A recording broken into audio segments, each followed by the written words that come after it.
Assalamualaikum warahmatullahi wabarakatuh. Salam sejahtera bagi kita semua.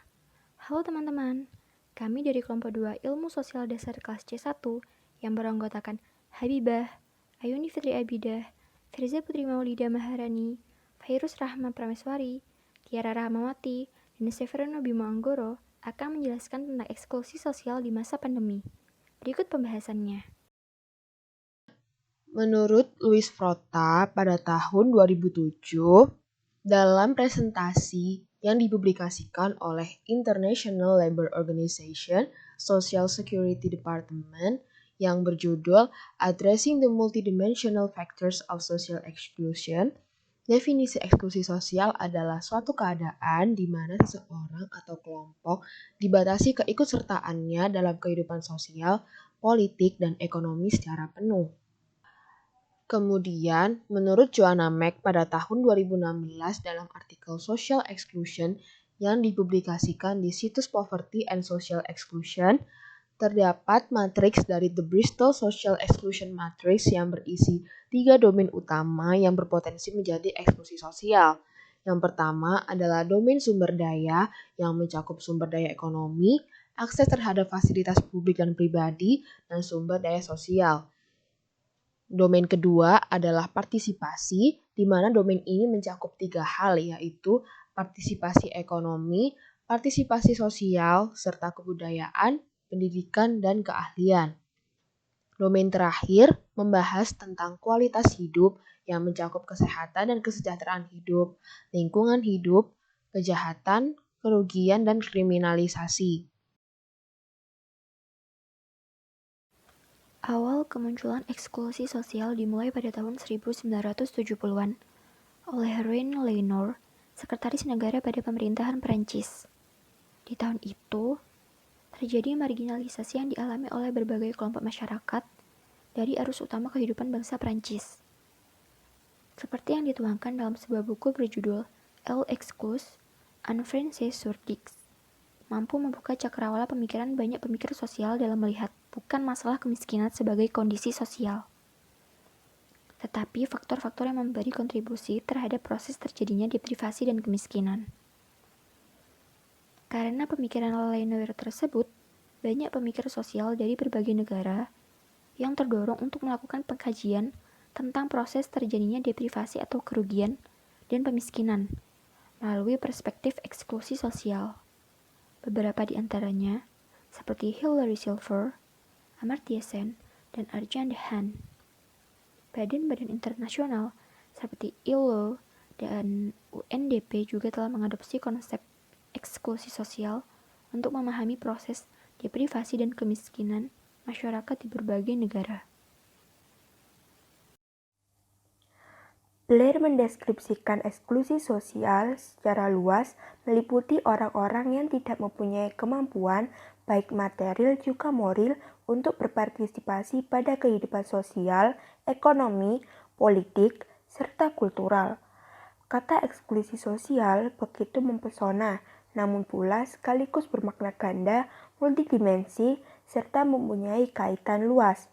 Akibatnya, setiap orang dari latar belakang ekonomi, sosial, politik, serta budaya yang tidak sama mampu mendefinisikannya secara tidak sama pula.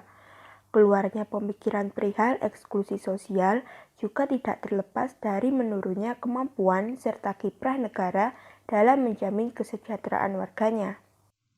Dalam suatu studi oleh The Asia Foundation pada tahun 2016 yang berjudul Understanding Social Exclusion in Indonesia, a Meta-Analysis of Program Peduli's Theory of Change Documents, di Indonesia terdapat 6 pilar kelompok yang mengalami eksklusi sosial.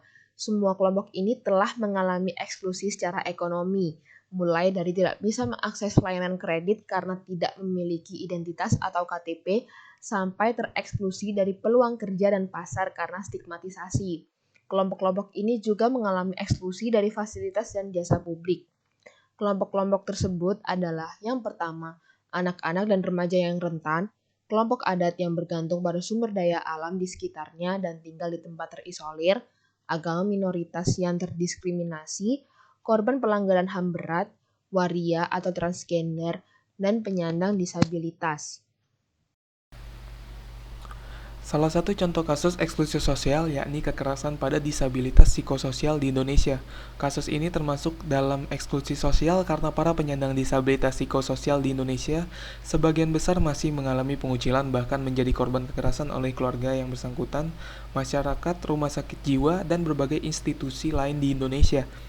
Tumbuh kepercayaan dan asumsi jika kondisi tersebut disebabkan karena kerasukan roh jahat atau setan karena dirinya pendosa, melakukan perbuatan amoral, atau kurang beriman.